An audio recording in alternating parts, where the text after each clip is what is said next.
The security cameras capture it all in grainy black and white, a woman in designer luggage wheeling her suitcase down the hallway of a luxury apartment complex. She's smiling. Her hair is perfectly styled. Her makeup is flawless. What the cameras don't show is what she's leaving behind. Upstairs in apartment 4B, a 3-year-old girl lies motionless in her bed. She can't walk. She can't move her legs. She can't call for help. Her name is Sophia Rodriguez, and she's about to be abandoned for 10 days. This is her story, and it's going to destroy everything you think you know about motherhood.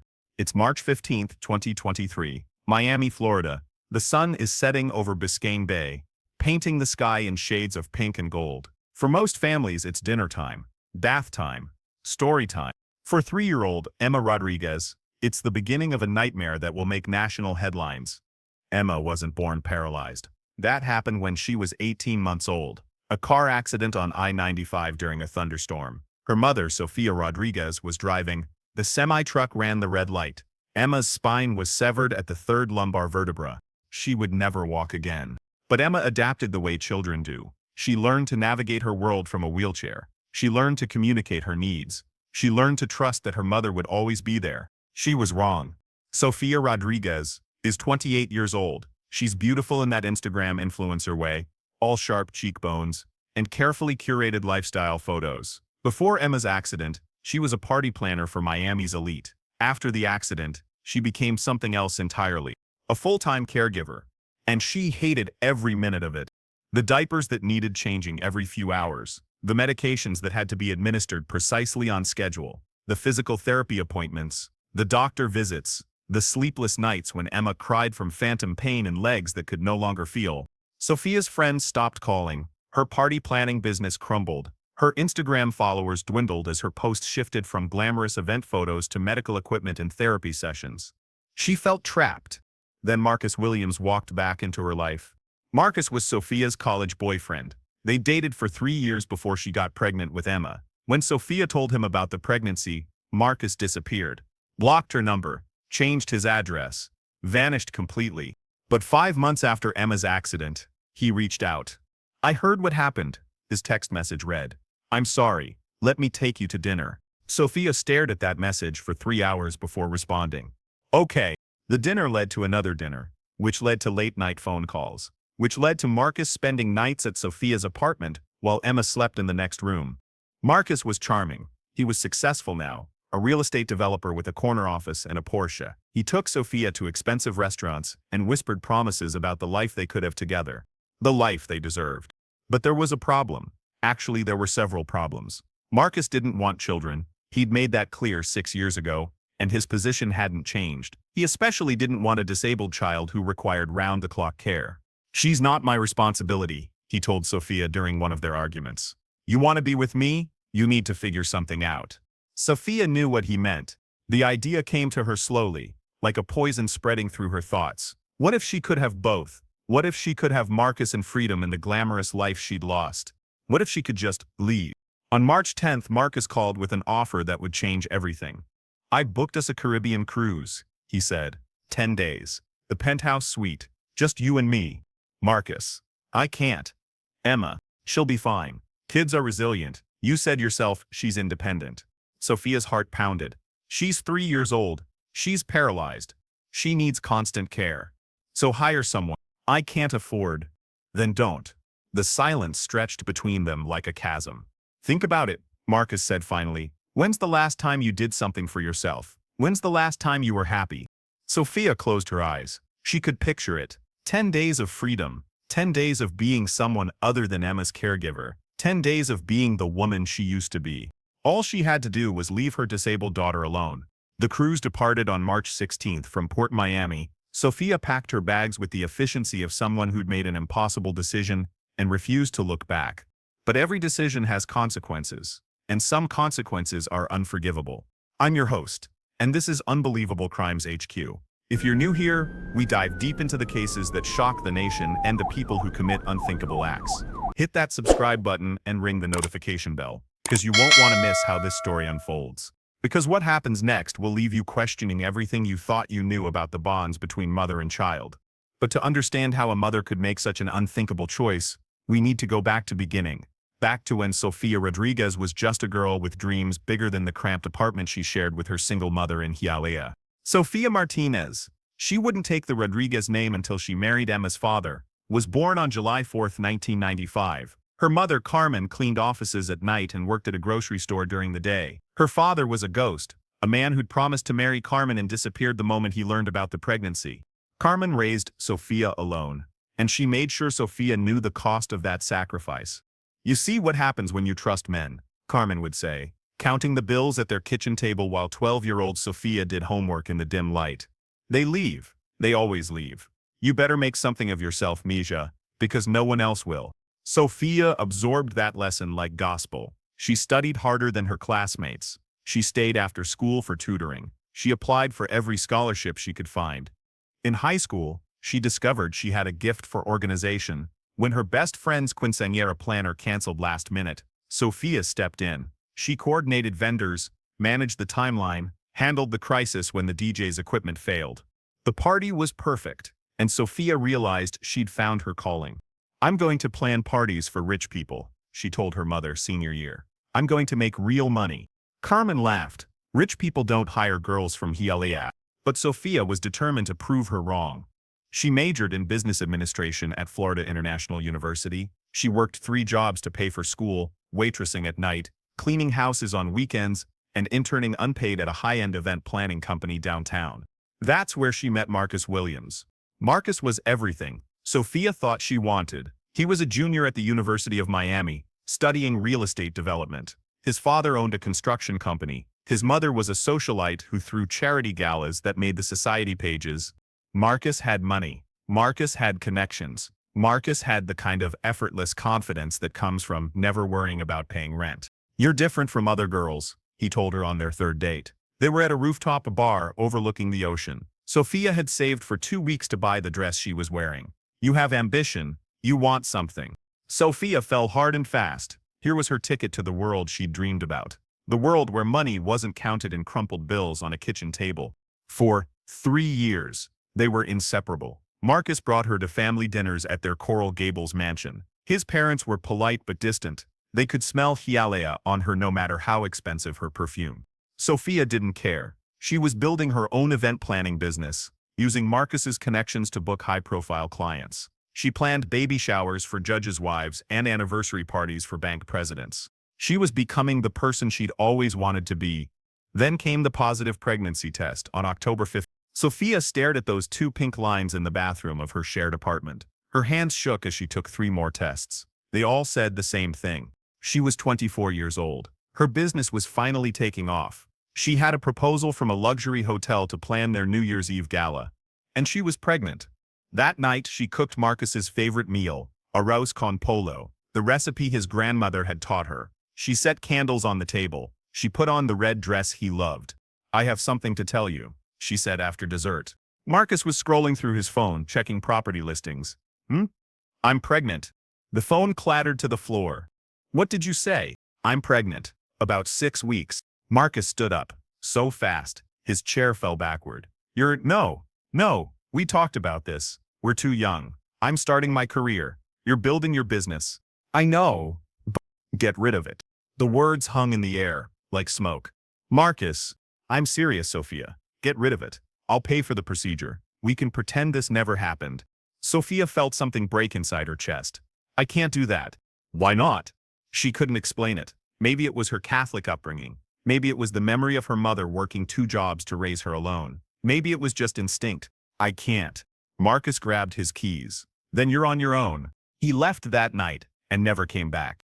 Sophia called him for weeks. She texted. She showed up at his apartment, his office, his parents' house. His mother answered the door once, looked at Sophia with undisguised disgust, and said, "My son has no interest in gold diggers who try to trap him with babies." The door slammed in Sophia's face. Emma Rodriguez was born on June 3, 2020. In the middle of the pandemic, Sophia labored alone because COVID restrictions only allowed 1 visitor, and Carmen was working a double shift she couldn't afford to miss. Emma was perfect. 10 fingers, 10 toes, a head full of dark hair just like Sophia's. When they placed her in Sophia's arms, Sophia cried, partly from joy, partly from terror. She was completely alone. The first 18 months were brutal. Sophia's event planning business collapsed during COVID. She moved back in with her mother, sleeping in her childhood bedroom with Emma's crib squeezed into the corner. She applied for government assistance. She worked whatever job she could find that allowed her to bring Emma along. She counted every dollar, every diaper, every can of formula. But Emma was thriving. She walked at 11 months. She said her first word, "Mama," at 13 months. She was curious and bright, and filled with the kind of joy that made Sophia's exhaustion worthwhile. On December 12, 2021, everything changed. Sophia was driving Emma to daycare in her beat-up Honda Civic. The storm had rolled in fast, turning the morning sky black. The rain was coming down in sheets, and Sophia could barely see the car in front of her. She never saw the semi-truck that ran the red light.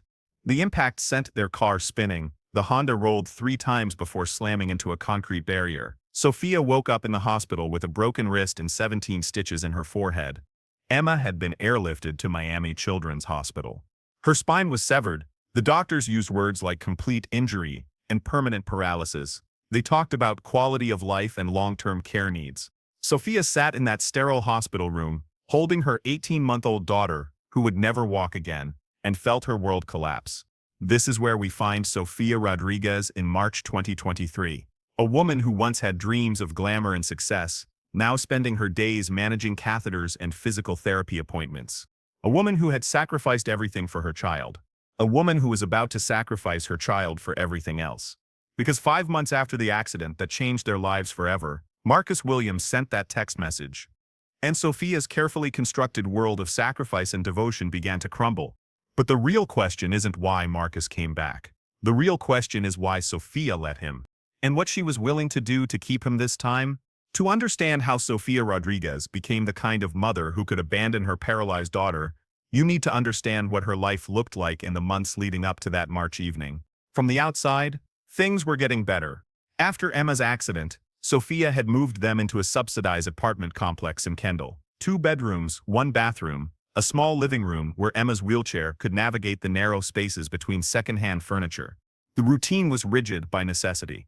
Emma required catheter changes every 4 hours. Physical therapy exercises 3 times a day to prevent muscle atrophy. Medications at precise intervals. Speech therapy twice a week to help with the developmental delays caused by her trauma. Sophia became an expert in medical terminology. She never wanted to learn. Neurogenic bladder, autonomic dysreflexia, spasticity management. She also became invisible.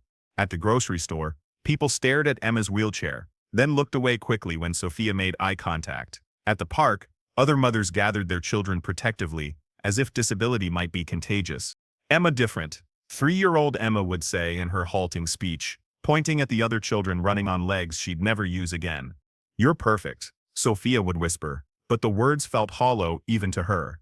The insurance battles were endless. Prior authorizations for equipment, denials for treatments, appeals that took months while Emma's needs 24 hours a day. Sophia's savings disappeared. The emergency fund she'd built from her event planning business, the small inheritance from her grandmother, the settlement from Emma's accident, most of it went to medical bills, not covered by Medicaid. She applied for jobs, but who would hire someone who needed to leave for medical appointments 3 times a week? Who needed to work from home when her daughter had seizures or infections? So she cleaned houses when Emma napped. She sold plasma twice a week. She applied for government assistance and swallowed her pride when the caseworker asked why she couldn't just find family to help. Her mother Carmen tried, but Carmen was 62 now, with arthritis in her hands and diabetes that kept her exhausted. She couldn't lift Emma or manage her complex care routine. Sophia's old friends had moved on. They posted photos from girls' trips to the Bahamas and engagement parties at country clubs. They sent obligatory text messages on Emma's birthday but never called. The loneliness was suffocating. Then Marcus called. It started innocently enough. The text on February 14, 2023, "Thinking of you today. I heard about Emma. I'm sorry." Sophia stared at that message for hours. Emma was having a difficult day. Her legs were spasming badly, and she couldn't stop crying. Sophia hadn't slept in 36 hours. She typed and deleted a dozen responses before settling on, "Thank you." 2 days later, another text. "Would you like to have coffee? Just to catch up?" Sophia's first instinct was to refuse. Marcus had abandoned her when she needed him most. He'd left her pregnant and alone. But sitting in that apartment, watching Emma struggle to stack blocks with hands that shook from muscle weakness, Sophia felt something she hadn't experienced in years. Curiosity about the world beyond these walls. They met at a Starbucks in Coral Gables on February 20th. Sophia hired a babysitter, Mrs. Chen from downstairs, one of the few people who wasn't afraid of Emma's medical equipment. Marcus looked good. Success suited him. His hair was perfectly styled. His shirt probably cost more than Sophia's monthly grocery budget. "You look beautiful," he said. And Sophia felt a flutter she thought had died. She'd forgotten what it felt like to be seen as a woman instead of just a caregiver. They talked for 2 hours. Marcus told her about his real estate company, his investments, his trips to Europe and California. He asked about Emma, but Sophia could see his discomfort when she mentioned feeding tubes and seizures. So she talked about other things. Her dreams of starting her business again. Her plans to maybe go back to school. Things that felt impossible but sounded normal. "I've thought about you," Marcus said, as they walked to their cars. "About us. About what could have been different." Sophia's heart hammered. "Marcus, I know I was young and stupid. I know I hurt you. But seeing you now, seeing how strong you've become, maybe we deserve another chance." He kissed her cheek, and Sophia felt something she hadn't felt since Emma's accident. Hope. The second date was dinner at a restaurant Sophia couldn't afford. Marcus paid without blinking, ordered wine that cost more than Sophia's electric bill. "Tell me about your dreams," he said, over dessert. "Not Emma's needs or medical appointments. Your dreams." Sophia almost couldn't remember them. "I used to plan the most beautiful events," she said finally. "I had this vision of opening my own company, high-end weddings, corporate galas. I wanted to create moments that people would remember forever." "You still could." "I can't leave Emma. She needs—" "What about what you need?" The question hung between them like a dare. That night, Marcus walked her to her car and kissed her properly. Sophia melted into him, remembering what it felt like to be desired instead of just needed. When she got home, Emma was crying. Mrs. Chen looked frazzled. "She's been asking for you," Mrs. Chen said. I couldn't calm her down. Sophia lifted Emma from her wheelchair, felt the familiar weight of her daughter's body, the way Emma's arms wrapped around her neck with desperate trust. "Mama, here," Emma whispered, her speech slurred from exhaustion. Sophia held her daughter until she fell asleep, but her mind was somewhere else entirely. The relationship escalated quickly. Marcus would text during Emma's therapy sessions. He sent flowers to the apartment. He started talking about vacations they could take, restaurants they should try. But there was always an unspoken condition. Emma wasn't part of the equation. When Marcus visited, he was polite but distant with Emma. He'd pat her head awkwardly when she tried to show him her toys. He'd leave the room when Sophia had to change her catheter or give her medication. "She's sweet," he'd say, "but this isn't the life I want." The message was clear. In early March, the pressure intensified. Marcus started talking about commitment, about building a life together, but always with the same caveat. "I love you, Sophia, but I can't be a father to someone else's disabled child. You need to decide what matters more, the past or the future." Sophia knew what he meant. She'd always known. The evening of March 10th, Emma had a particularly difficult day. Her new medication made her nauseous, and she threw up during dinner. Sophia spent an hour cleaning wheelchair parts and changing sheets.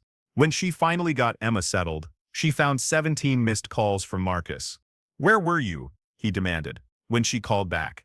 "Emma was sick. I told you." "Sophia, I booked us something special, a 10-day Caribbean cruise, the penthouse suite. I want to propose to you under the stars in international waters." Sophia's breath caught. "Marcus, I can't. Emma needs. She needs to learn independence. Kids adapt. You said so yourself. She's 3 years old. She's paralyzed. So, get a nurse." "I can't afford a nurse for 10 days. Silence stretched across the phone line. "Then don't." 2 words that would change everything.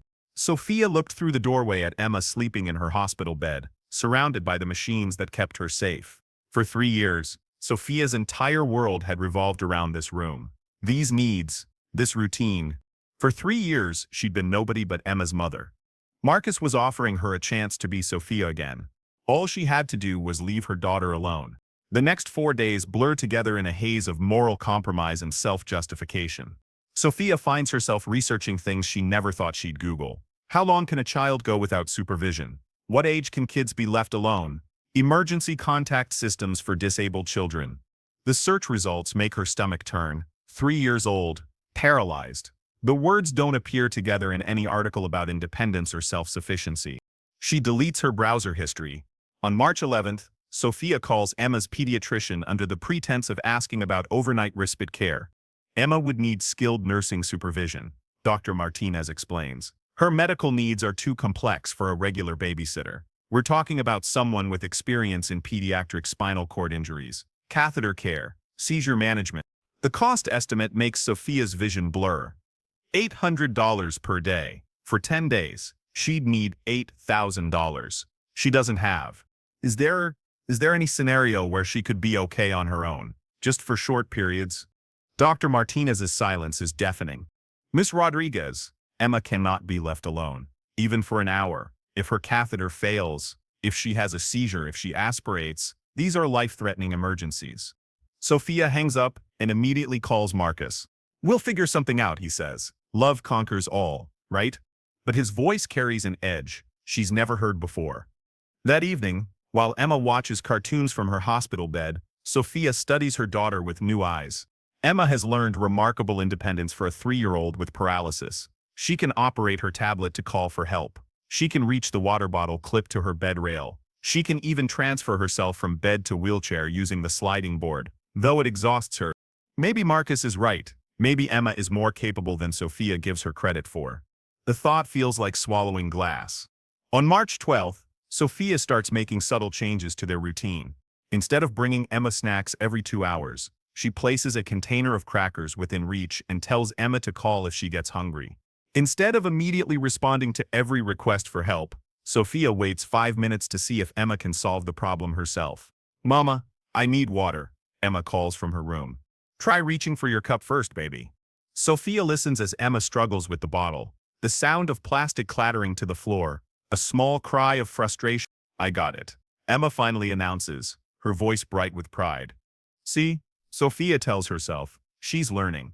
But when Sophia checks on her an hour later, Emma has only managed one small sip. The bottle cap was twisted too tight for her weak hands. That night, Sophia dreams of crystal blue water and Marcus's hands on her skin. She wakes up feeling guilty about the relief the dream brought. March 13th brings a new development. Marcus starts sending her photos from his phone. The cruise ship's marble lobby, the infinity pool, the king-sized bed in the penthouse suite, with rose petals scattered across Egyptian cotton sheets. This could be our new beginning, his text reads. Our chance to build the life we both deserve. Sophia stares at the photos during Emma's afternoon nap. She can almost feel the ocean breeze, taste the champagne that costs more per bottle than her monthly food budget.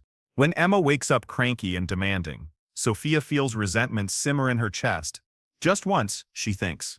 Just once, I want to be the priority. The feeling terrifies her. That afternoon, while Emma struggles through physical therapy exercises, Sophia finds herself calculating logistics instead of offering encouragement. Emma's routine is rigid but predictable. Medications at 8 a.m., noon, 4 p.m., and 8 p.m. Catheter changes every 4 hours. Meals she can manage with adaptive utensils. What if Sophia preloaded everything? What if she set up enough supplies for 10 days? What if she arranged Emma's environment so perfectly that nothing could go wrong? The therapist notices Sophia's distraction. How are you doing, Mom? Janet asks while Emma rests between exercises. You seem distant lately. Sophia forces a smile. Just tired. You know how it is. Janet's expression remains concerned. Taking care of Emma is a full-time job. More than full-time. Have you thought about respite care? Even just a few hours a week to give yourself a break? I'm fine, Sophia says quickly. We're fine. But Janet's words follow her home. Full-time job. More than full-time. When did caring for her own daughter start feeling like a prison sentence? March 14th arrives with a phone call that changes everything. Sophia, Marcus's voice is tight with excitement. I have news. The cruise line called. Someone canceled their penthouse reservation for tomorrow's sailing. If we want the upgrade, we need to decide now. Sophia's heart stops. Tomorrow? But we were supposed to leave on the 16th. I know, but this is the penthouse. The one with the private deck and the jacuzzi. Baby, this is fate telling us to take the leap. Sophia looks at Emma, who is trying to color with crayons that keep slipping from her weak grip. Marcus, I need time to what? Sophia, listen to me. I've been patient. I've been understanding, but I'm not going to wait forever. Either you want this life with me, or you don't. The ultimatum hangs in the air like a noose. If you can't make this cruise happen, then maybe we're not as compatible as I thought. The line goes dead. Sophia stares at her phone, feeling her future slip away. Emma drops her crayon and looks up with those dark eyes that mirror Sophia's own. Mama, sad? Sophia kneels beside Emma's wheelchair, takes her daughter's face in her hands. No, baby, Mama's just thinking. But Emma is too smart for 3 years old, too observant from spending so much time watching the world from her stationary position. Mama, go away? The question pierces Sophia's heart. Why would you ask that? Lady next door, say her mama. Go away when she little. Mrs. Chen's daughter. Sophia remembers the story, a mother who abandoned her disabled child in Hong Kong 40 years ago. I would never leave you, Sophia whispers, but the words taste like lies. That evening, after Emma falls asleep, Sophia sits in her kitchen with Marcus's business card in her hand. She could call him. Tell him yes. Say she'll figure out the details. She could pre-prepare Emma's medications in daily containers. Leave enough food for a week. Emma doesn't eat much anyway. Set up the tablet with emergency contacts. Leave detailed instructions for Mrs. Chen to check in daily. Emma would probably be fine. Children are resilient. That's what Marcus keeps saying. Children are resilient. The phrase echoes in her mind as she stares out the window at the luxury apartment complex across the street. Lights twinkle in windows where normal families are having normal dinners and normal bedtime routines. Families where mothers don't have to choose between love and duty. Families where children can walk. Sophia's phone buzzes with a text from Marcus. Last chance, beautiful. Say yes, and I'll pick you up at 6 a.m. Her thumb hovers over the keyboard. Outside Emma's room, medical equipment hums its familiar lullaby, the sound that has defined Sophia's life for the past 18 months. The sound she suddenly can't bear to hear for one more day. Sophia's finger hits send at 11:47 p.m. on March 14th. Yes. Pick me up at 6. She turns off her phone immediately, as if that could take back the 3 words that will destroy 2 lives. The next 16 hours unfold with the precision of a military operation and the horror of a slow-motion car crash. At midnight, Sophia begins what she'll later call preparation, and prosecutors will call premeditation. She moves through the apartment like a ghost, gathering supplies with mechanical efficiency. Emma's medications go into a 7-day pill organizer, antibiotics, anti-seizure drugs, muscle relaxants, each compartment labeled with times and dosages in Sophia's careful handwriting. She fills water bottles and lines them up on Emma's bedside table, opens packages of crackers, fruit cups, pudding containers, anything Emma can manage with her limited hand strength. The catheter supplies go in a basket by the bed. Sophia knows Emma can't change the catheter herself. The procedure requires sterile technique and adult coordination, but she tells herself Emma's current catheter should last at least a week. Should. At 2 a.m., she writes a list of emergency contacts on poster board and tapes it to the wall where Emma can see it. Mrs. Chen's number, 911. The pediatrician's office. Emma's tablet has these numbers programmed too, but Sophia needs to feel like she's covering every possible scenario. At 3 a.m., she sets up Emma's wheelchair at the perfect distance from her bed, tablet, snacks, and bathroom. She practices the transfer from Emma's perspective, making sure everything is reachable. At 4 a.m., she drafts a note to Mrs. Chen. Had to leave town for a family emergency. Please check on Emma once a day. She has everything she needs. Back in a few days. She doesn't specify which family. She doesn't mention how many days. At 5 a.m., she showers and puts on the sundress Marcus bought her. Coral pink, designer label, the kind of dress that costs more than Emma's monthly medical supplies. She looks in the mirror and sees the woman she used to be, the woman she could be again. At 5:30 a.m., she kisses Emma's sleeping forehead and whispers, "Mama loves you. Be a good girl." Emma doesn't wake up. Later, Sophia will convince herself this was a sign that Emma was comfortable, settled, ready for independence. At exactly 6 a.m., Marcus's Range Rover pulls into the parking lot. Sophia wheels her suitcase down the hallway, past the security cameras that will later broadcast her image to millions of viewers. She's smiling because Marcus is smiling, because the morning sun is painting everything golden, because she's about to reclaim her life. The cameras capture her sliding into the passenger seat. They capture Marcus kissing her cheek. They capture the moment the Range Rover pulls away, leaving a sleeping 3-year-old girl alone in apartment 4B. What the cameras don't capture is Sophia's last look back. For just a second, she turns toward Emma's bedroom window. For just a second, her smile falters. Then Marcus reaches over and squeezes her hand. "You made the right choice," he says. And Sophia believes him. The drive to Port Miami takes 47 minutes in morning traffic. Sophia and Marcus talk about everything, except what she's just done. He shows her photos of their suite on his phone, describes the restaurants they'll try, the excursions they'll book, the ring he might put on her finger under Caribbean stars.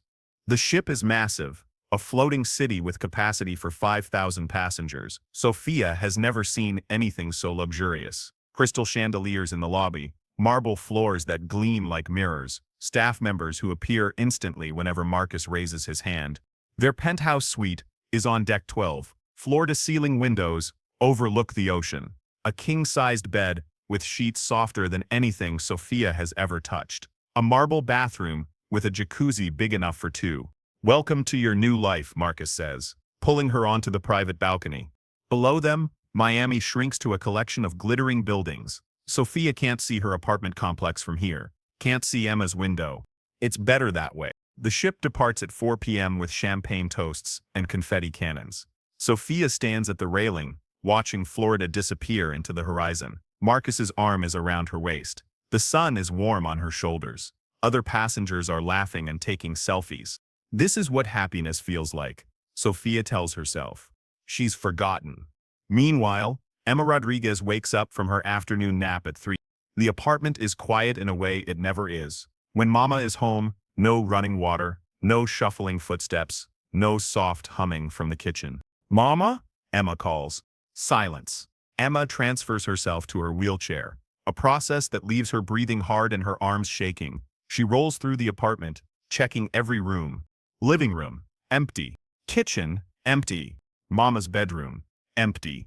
Emma isn't scared yet. Mama sometimes goes to the store, or the pharmacy. Sometimes she talks to Mrs. Chen in the hallway. But Mama always tells Emma where she's going. Emma rolls to the window and looks out at the parking lot. Mama's Honda Civic isn't in its usual spot. Now she's scared. She rolls back to her room and grabs her tablet with clumsy fingers. The device is programmed with speed dial buttons for emergency. Emma presses the button labeled Mama. The call goes straight to voicemail. Sophia's phone is in airplane mode, somewhere over the Atlantic Ocean. Emma tries again, and again. By 6 p.m. she's called 17 times. The sun is setting through her bedroom window, painting shadows across the walls. Emma knows it's dinner time, because her stomach is growling. She can reach the snacks Mama left, but opening the containers is hard with her weak hands. She manages to eat half a pack of crackers and spill water down her shirt, trying to drink from the bottle. By 8 p.m., Emma realizes Mama isn't coming home tonight. She calls Mrs. Chen. "Emma, why are you calling so late?" "Mama gone," Emma says in her halting 3-year-old speech. "Mama not come home." "Oh, sweetie, your mama left me a note. She had to go help family. She'll be back soon."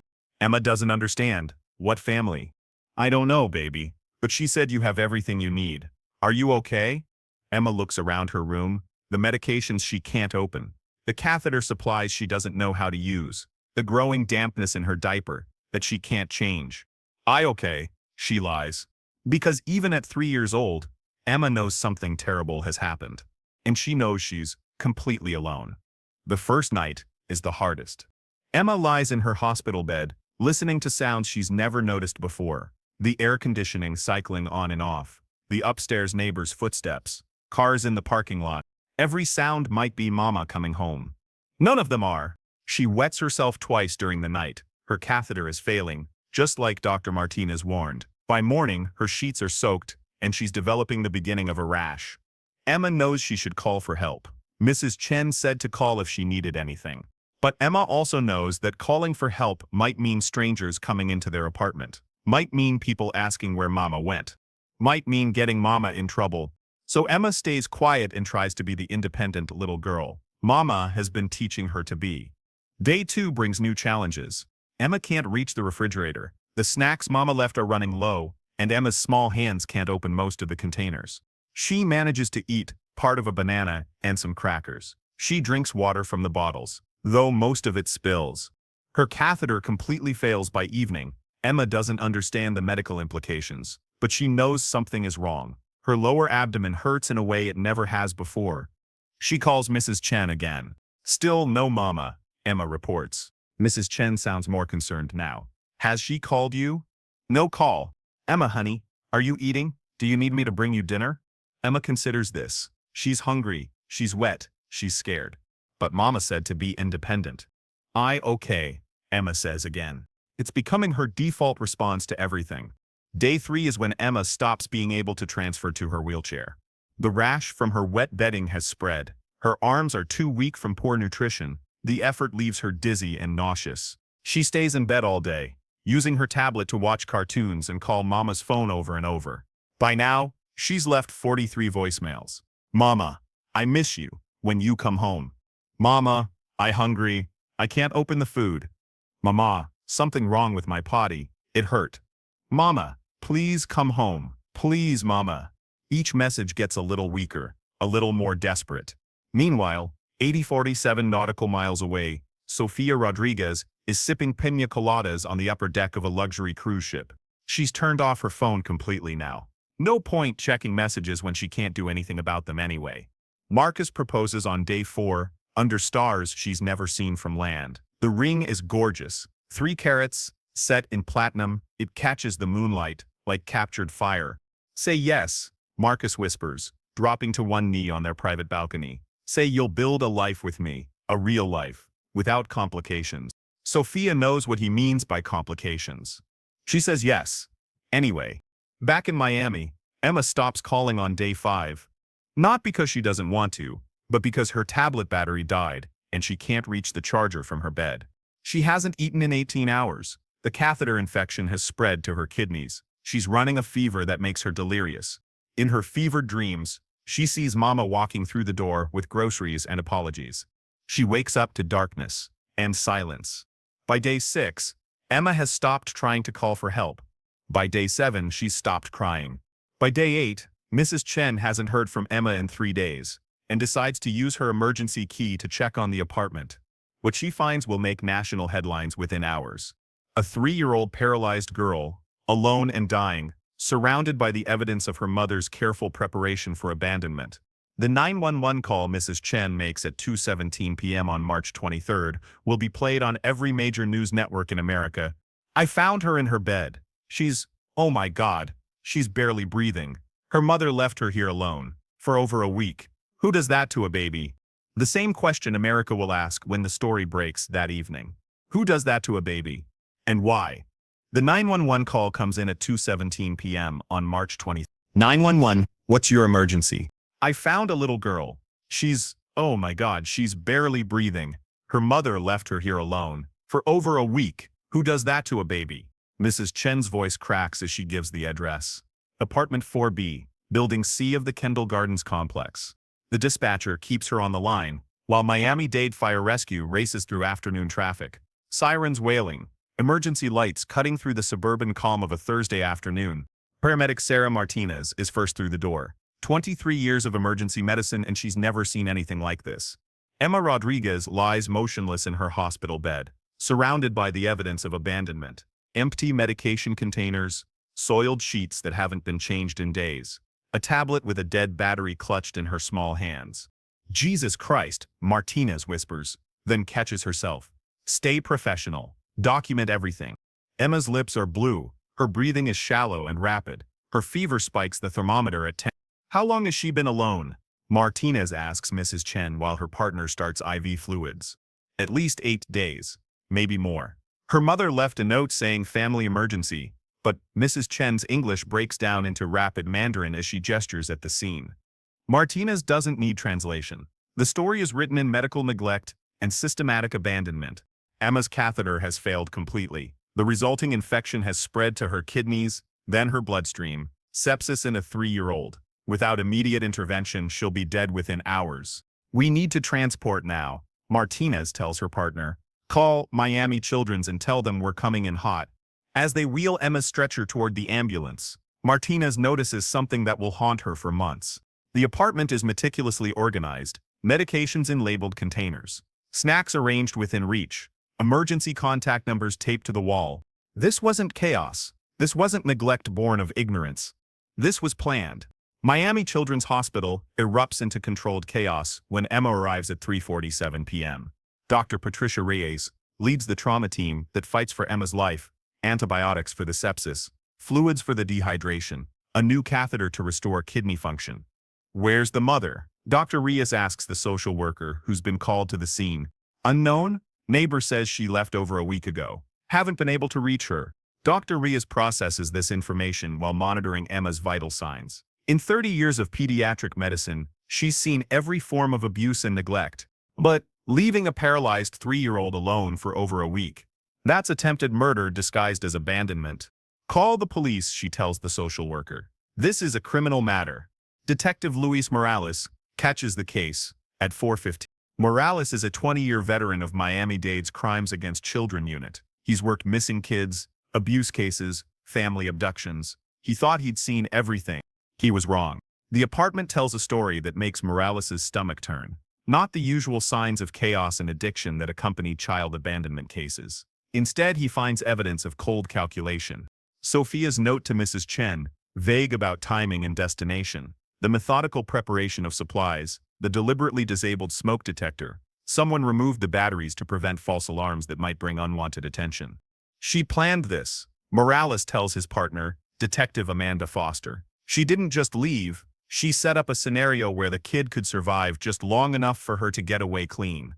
Foster examines Emma's medical chart. How long could a healthy 3-year-old survive this setup? Maybe 5 days. 7 at the outside. But Emma's not healthy. She's got complex medical needs. Sophia Rodriguez knew that. The implications hit both detectives simultaneously. This wasn't abandonment. This was attempted murder by neglect. At 6:30 p.m., Morales places the first call to Sophia's cell phone. It goes straight to voicemail. The generic robot voice, no personal message. He tries Emma's father next, Marcus Williams from the birth certificate. But the number is disconnected, and property records show he moved to Denver 2 years ago. Extended family? Carmen Martinez, Sophia's mother, hasn't heard from her daughter in 3 days. She said she was taking Emma to Disney World. Carmen tells Morales in Spanish-accented English. A surprise trip. She seemed excited, happy. When exactly did she tell you this? March 14th. She called that night, very late. Said they were leaving early the next morning. Morales makes notes. March 15th. Emma was found March 23rd. 8 days. But Disney World is 3 hours away. If Sophia and Emma went to Orlando, they would have been back by now. Unless they never went to Disney World at all. At 7 p.m., Detective Foster runs Sophia's credit cards. No transactions since March 14th. Her bank account shows a cash withdrawal of $500 that same day. Her Honda Civic hasn't been through any toll plazas since March 13th. Sophia Rodriguez has vanished. Run her through NCIC. Morales tells Foster. Full bolo. And check recent cruise ship manifests out of Port Miami. It's a long shot, but Morales has learned to follow his instincts. While Foster works the databases, Morales interviews the neighbors. Mrs. Chen in 4A, Sophia seemed stressed lately, always on her phone speaking English instead of Spanish. That was unusual.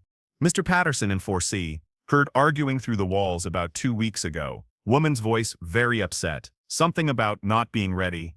The apartment manager, Lisa Torres. Sophia was behind on rent. 2 months. I was about to start eviction proceedings. Piece by piece, the picture emerges. Sophia Rodriguez was a woman under pressure, financially and emotionally. Something had changed in recent weeks. Someone had entered her life. At 9:47 p.m., Foster's database search pays off. Got her, she announces. Sophia Rodriguez, passenger manifest for the Caribbean Majesty, sailed March 15th from Port Miami. 10-day cruise. Morales feels his jaw tighten. Who's the other passenger in her cabin? Foster scrolls through the manifest. Marcus Williams, same address as Sophia. The name triggers a memory. Morales flips through his notes.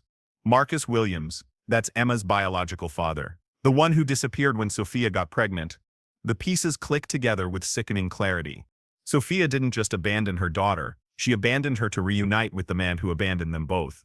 At 11:30 p.m., Morales places a call to the Coast Guard.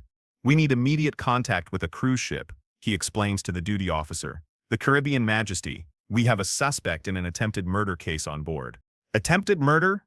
Are you sure you don't mean, I'm sure. 3-year-old victim. Paralyzed. Left alone for 8 days while the suspect went on vacation. We need them intercepted immediately. The Coast Guard patches Morales through to the ship's captain at 11:50. Captain Robert Hayes has been running cruise ships for 30 years. He's dealt with medical emergencies, criminal activity, passenger disputes, but this call is a first. You're telling me I have a passenger who tried to murder her own child? That's exactly what I'm telling you. Sophia Rodriguez, cabin 2047, she's traveling with a man named Marcus Williams. We need them detained immediately. Captain Hayes checks his passenger manifest. They're scheduled to dock in Cozumel tomorrow morning. Shore excursion to Mayan ruins. Cancel it. We're working with Mexican authorities to have them arrested the moment they step off that ship. At the same time, Miami's major news outlets catch wind of the story. Channel 7's crime reporter Janet Vasquez gets the tip from a source in the hospital. By midnight, news vans are parked outside Kendall Gardens. This is Janet Vasquez reporting from the scene of an unthinkable crime, she tells the camera at 12:30 a.m. A 3-year-old, paralyzed girl, fighting for her life after being abandoned by her own mother for over a week. The story spreads like wildfire across social media. Emma Rodriguez begins trending on Twitter. Facebook groups form demanding justice. TikTok videos analyzing the case rack up millions of views. By 2 a.m., the story has gone national. CNN picks it up first. Mother abandons paralyzed daughter for cruise with ex-boyfriend. Fox News follows. Child abuse horror. Disabled toddler left to die while mom parties. MSNBC's headline reads, "The cruise ship mother, when maternal instinct fails." The coverage is relentless and damning. Photos of Emma from her social media accounts show a bright-eyed little girl before her accident. Then a brave toddler learning to navigate the world from her wheelchair. Photos of Sophia show a glamorous young woman at parties and events. The contrast is stark and intentional. Public outrage builds by the hour. How could any mother do this to her child? Becomes the question echoing across comment sections and call-in shows. What kind of monster abandons a helpless baby? She deserves the death penalty. The hate is swift and absolute. Meanwhile, 84.7 nautical miles away, Sophia Rodriguez sleeps peacefully in her penthouse suite, unaware that her life is about to implode. She's been offline for 8 days now. No news, no social media, no connection to the world beyond the luxury cocoon of her cruise ship. Marcus snores softly beside her, his arm draped possessively across her waist. The engagement ring on her finger catches moonlight from the porthole. In a few hours, they'll dock in Cozumel. Sophia has been looking forward to this excursion. Ancient Mayan ruins, shopping for souvenirs, lunch at a beachfront restaurant. She has no idea that Mexican federal police will be waiting at the gangway. She has no idea that Emma is dying in a Miami hospital. She has no idea that her face is on every major news network in America, accompanied by words like monster and attempted murder. But she's about to find out. Because justice, like the ocean around her ship, is vast and inescapable, and it's closing in fast. The Caribbean Majesty docks in Cozumel at 7:30 a.m. on March 24th. Sophia wakes up to Marcus shaking her shoulder gently. Sunlight streams through their porthole, painting golden squares across the marble floor of their penthouse suite. "Time to see some ruins. Beautiful," he whispers, kissing her neck. Sophia stretches in the Egyptian cotton sheets, feeling more rested than she has in years. 8 days without medical alarms. 8 days without catheter changes and seizure monitoring. 8 days of being just Sophia, not Emma's caregiver. She almost feels guilty about how good it feels. Almost. They dress in matching white linen. Marcus's idea. He wants photos for his social media, he says, evidence of their perfect getaway. Sophia chooses a sundress that shows off her tan, sandals that would be impossible to navigate in with a wheelchair. For the first time in 3 years, she doesn't have to think about accessibility.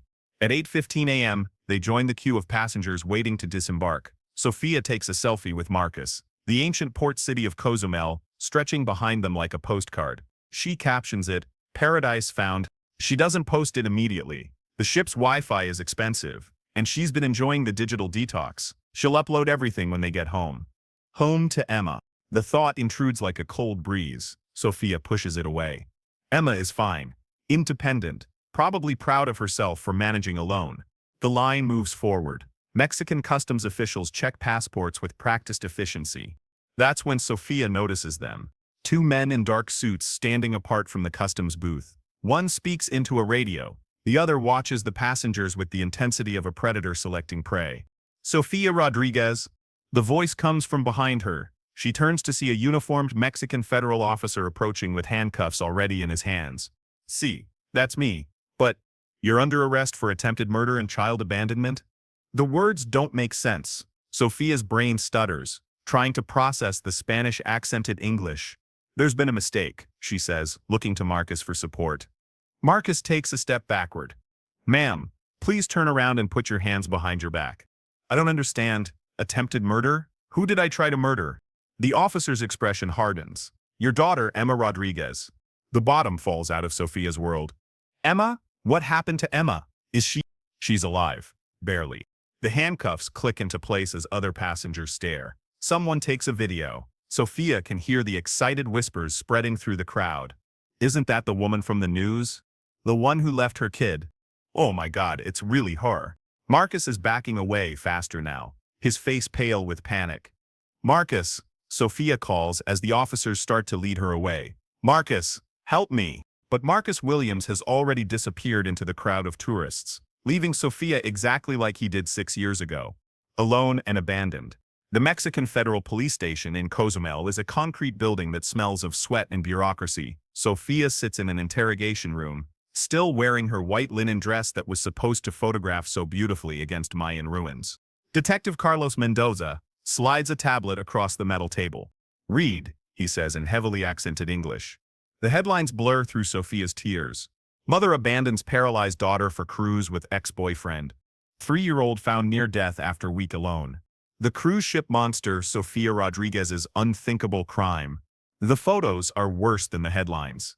Emma in her hospital bed, intubated and unconscious. Medical equipment surrounding her like mechanical angels of death. She nearly died, Detective Mendoza says. Kidney failure, sepsis, dehydration.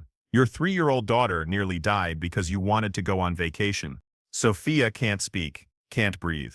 The interrogation room spins around her like a nightmare carnival. I left supplies, she finally whispers. I prepared everything. She was supposed to be okay. Mendoza's laugh is harsh. Prepared? You left a paralyzed baby alone for over a week. You call that preparation? She's independent. She's smart. I taught her. You taught her nothing except that her mother would abandon her for a man. The words hit like physical blows. How long? Sophia asks. How long what? How long was she alone before someone found her? Mendoza checks his notes. 8 days. Your neighbor found her on March 23rd. She was unconscious. Hadn't eaten in 2 days. 8 days. Emma had been alone for 8 days while Sophia sipped champagne and planned her new life. The doctors say another few hours and she would have died. Mendoza's, your own child, left to die while you played house with your boyfriend. Where is Marcus? Sophia asks. Where's Marcus Williams? Mendoza shrugs. Gone. Flew back to Miami this morning. Very cooperative with our investigation. Says he had no idea you left your daughter alone. Of course he did. Of course Marcus saved himself. He knew, Sophia says quietly. He knew I couldn't afford care. He knew I was leaving her alone. You have proof of this? Sophia thinks of their text messages, their phone calls, their whispered conversations about the life they deserved. All on her phone, which has been confiscated as evidence. He made me choose, she whispers. Between him and Emma, he said I had to choose. Mendoza leans forward. And you chose him. The words hang in the air like an execution verdict. Because it's true. When forced to choose between her disabled daughter and the man who'd already abandoned them once, Sophia chose the man. She chose wrong. The extradition process takes 6 days. 6 days in a Mexican federal detention facility, while lawyers argue jurisdictions in Miami-Dade prosecutors prepare their case. 6 days without news about Emma, except what Sophia can glimpse on the detention center's television. Spanish news reports with her mugshot displayed prominently. English news segments that make her sound like a monster. The other inmates know who she is. Even the Mexican women who speak no English understand Niña and Abandonada. They whisper and point. One spits in her food. Sophia doesn't blame them. On March 30th, she's loaded onto a commercial flight back to Miami, flanked by U.S. Marshals. The other passengers stare openly. Someone takes her photo with their phone. It will be on social media within minutes. Miami-Dade County Jail processes Sophia Rodriguez. At 3:47 p.m., booking photos, fingerprints, the orange jumpsuit that will become her uniform for the next 18 months. Any medical conditions? The intake officer asks. No. Any medications? No. Next of kin to contact in case of emergency? Sophia starts to say Emma, then remembers that Emma is 3 years old and in a hospital bed. My mother, Carmen Martinez. But Carmen isn't taking Sophia's calls. None of her family is. Her first court appearance is April 2nd. The charges read like a list of Sophia's failures as a mother. Attempted murder in the second degree. Aggravated child abuse. Child neglect causing great bodily harm. Abandonment of a child. Each charge carries decades in prison. How do you plead? Judge Patricia Williams asks. Sophia's public defender, a tired-looking woman named Janet Torres, whispers advice in her ear. Not guilty, Your Honor. But Sophia knows she's lying. She is guilty. Guilty of choosing herself over her child. Guilty of believing that a 3-year-old paralyzed girl could survive alone. Guilty of trusting a man who'd already proven he couldn't be trusted. Guilty of being the kind of mother she swore she'd never become. The jail becomes Sophia's world. 23 hours a day in a 6x8 cell. 1 hour for recreation in a concrete yard surrounded by razor wire. Meals pushed through a slot in the door. The other inmates make their opinion clear. Child abusers rank below murderers in the prison hierarchy. Below drug dealers and armed robbers. Below everyone. Sophia learns to eat fast and keep her head down. She learns to sleep through the screaming and the crying and the sounds of violence from other cells. She learns to stop asking for updates about Emma. But the news finds her anyway. Emma Rodriguez becomes a national symbol. The disabled child abandoned by her selfish mother. Charity donations pour in for her medical care. A GoFundMe page raises $200,000 in 2 weeks. Politicians use Emma's story to propose new legislation protecting disabled children. Social media influencers post tribute videos. Talk show hosts discuss the case with child psychology experts. Everyone wants to help Emma now. No one mentions that Sophia raised her alone for 3 years after the accident. No one remembers the sleepless nights, the medical appointments, the financial struggle.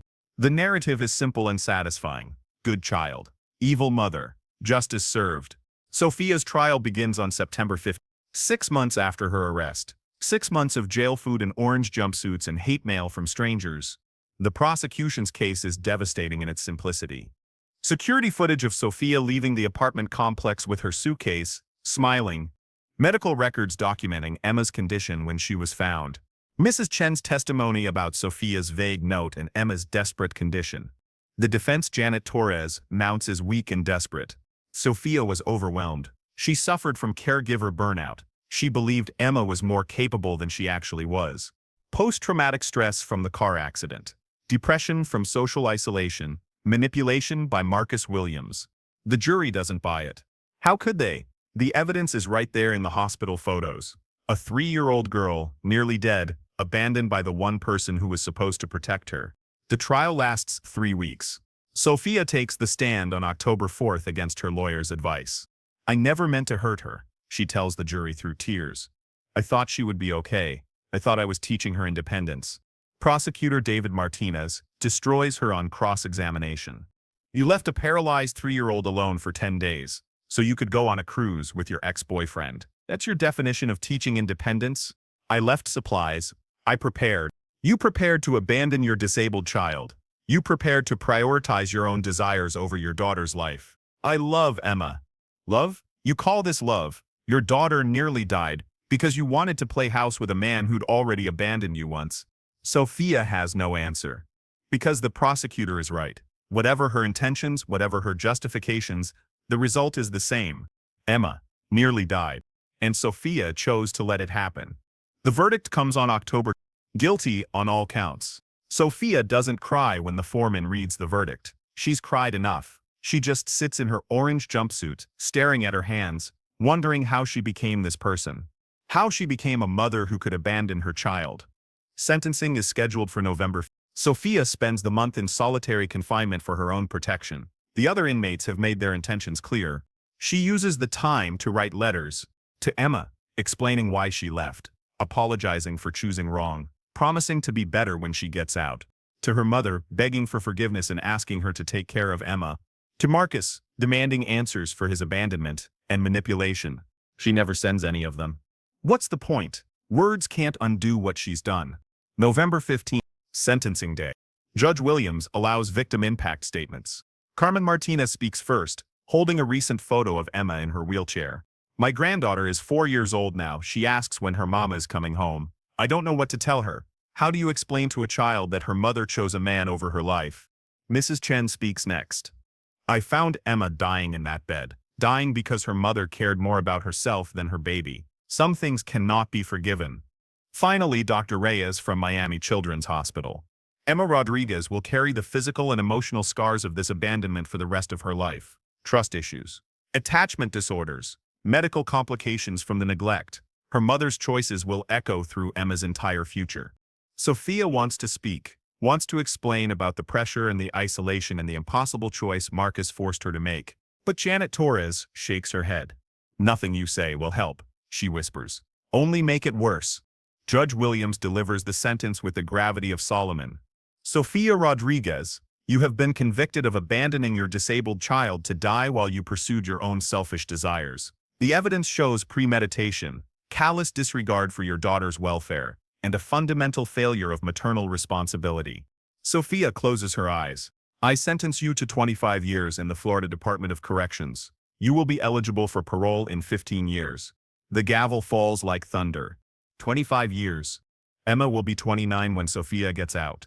A grown woman with no memory of the mother who abandoned her. Sophia is led away in shackles, while reporters shout questions and flash cameras.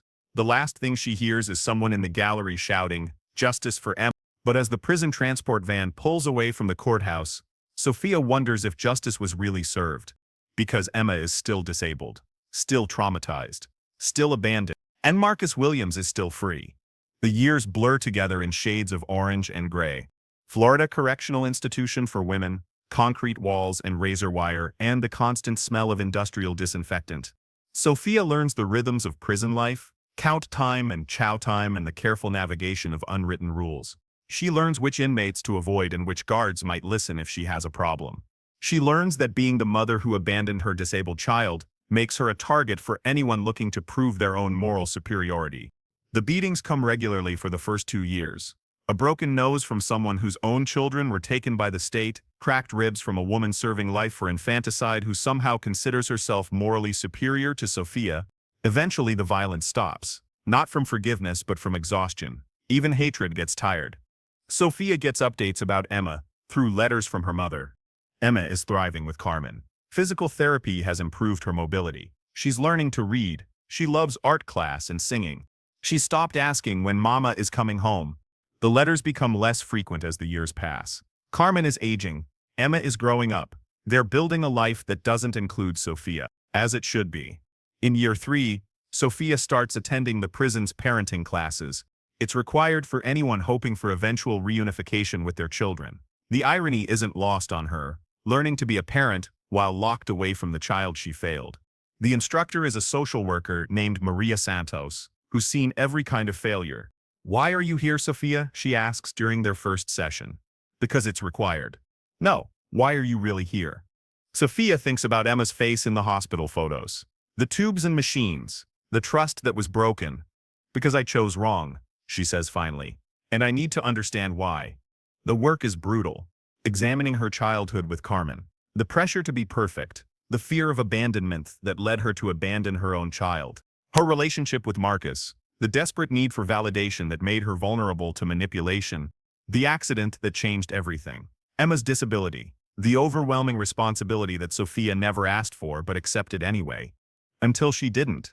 You made an impossible choice, Maria tells her during their 200th session. But you made it for the wrong reasons.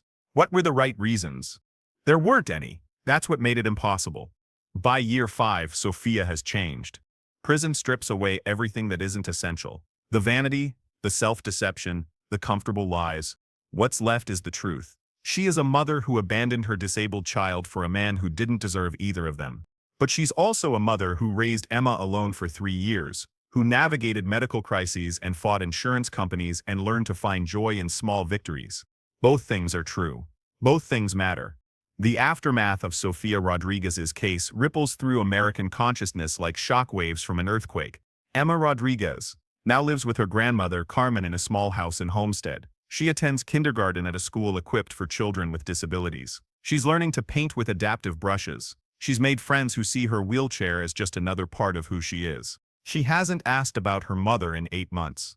Carmen Martinez, 65 and raising a disabled grandchild on a fixed income, tells reporters that Emma is healing. But healing from abandonment trauma isn't like healing from a broken bone. The scars are invisible and permanent. She flinches when I have to leave for the grocery store. Carmen admits during a rare interview, even for 20 minutes, she thinks everyone will leave her eventually.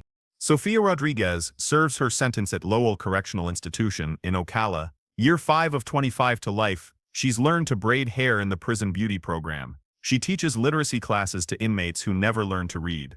She gets updates about Emma through letters from Carmen, school photos, report cards, artwork that Emma creates in therapy. Emma never asks Carmen to include messages for Mama. Marcus Williams moved to Colorado 6 months after the trial. He changed his name, deleted his social media, started over completely, real estate development, under a new identity, as if Emma Rodriguez and Sophia Martinez never existed in his life. The prosecution painted him as a manipulator who exploited Sophia's vulnerability, but Marcus was never charged with any crime, because manipulation isn't illegal, even when it destroys lives. The case raises questions that America still struggles to answer. Was Sophia a monster? Or was she a desperate woman pushed beyond her breaking point by impossible circumstances and toxic relationships? Does it matter? Emma Rodriguez nearly died either way. The true crime community remains split. Some see Sophia as pure evil, a mother who chose luxury over her child's life. Others see her as another victim of Marcus Williams's manipulation and society's failure to support caregivers of disabled children. Both perspectives contain truth. Both miss the complete picture. Because humans aren't monsters or victims. They're complex beings capable of both profound love and devastating betrayal. Sometimes within the same person. Sometimes within the same choice. Dr. Patricia Reyes, who treated Emma in those first critical hours, speaks at conferences now about caregiver burnout and support systems for families with disabled children. The system failed Emma Rodriguez long before her mother did, she argues. When we don't support families, when we leave caregivers isolated and overwhelmed, we create conditions for tragedy. But even Dr. Reyes admits that understanding the how doesn't excuse the what.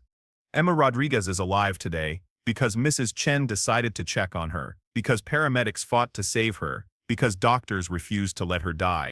Not because her mother chose to protect her. That choice, the choice between love and self-preservation, defines the entire case. And it leaves us with questions that have no clean answers. How far can desperation excuse the inexcusable? When does a victim become a perpetrator? What do we owe our children when caring for them destroys us? These questions echo through courtrooms and comment sections, through family dinners and therapy sessions, because Sophia Rodriguez's choice, leaving her disabled daughter alone to die while pursuing her own happiness, forces us to confront the darkest possibilities within ourselves. Could we have made the same choice under different circumstances? Do we want to know the answer?